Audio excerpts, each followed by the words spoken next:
que les meurtres auxquels vous étiez confrontés, vous auriez pu les voir différemment de la manière dont vous les avez vus pendant que vous étiez policier?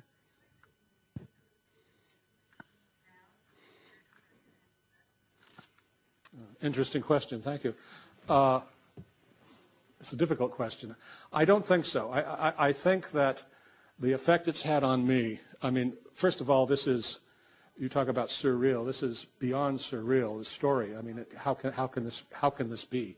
That's one of the difficult things in trying to say that this is a true story, is how can this be true? There's just how he grows up and becomes an LA cop and a homicide detective and all of these facts. This cannot be true. This is, in defense, the fictional mind, the mind can't go there. I don't think a mind could think this story up, fictionally. You know, I don't think you could make this story up.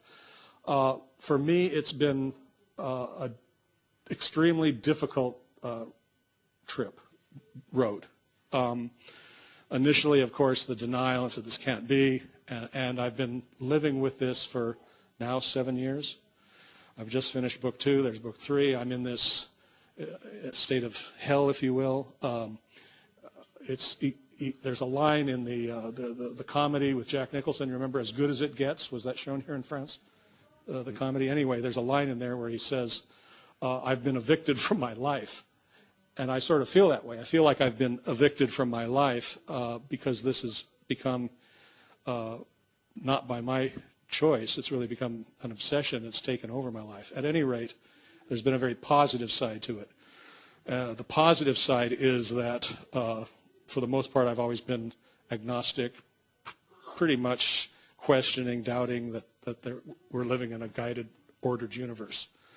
I have to say that this investigation and the way it's unfolded for me, and step after step, door opening and door, there are just too many coincidences.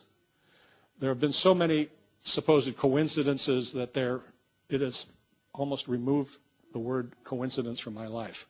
I now have to say to myself, or certainly seriously ask the question, I think that there is order and guidance to the universe. This is too much to be accidental and to be total chaos. So that's been a good thing for me personally, and it's got me questioning and looking at that.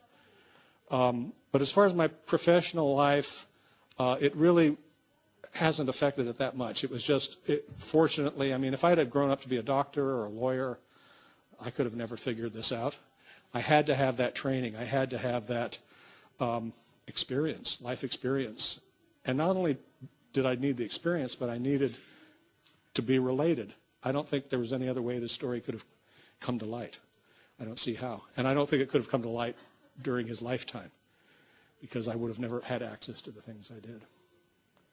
Well, I want to thank all of you very much for the invitation and for coming down and spending time with me tonight.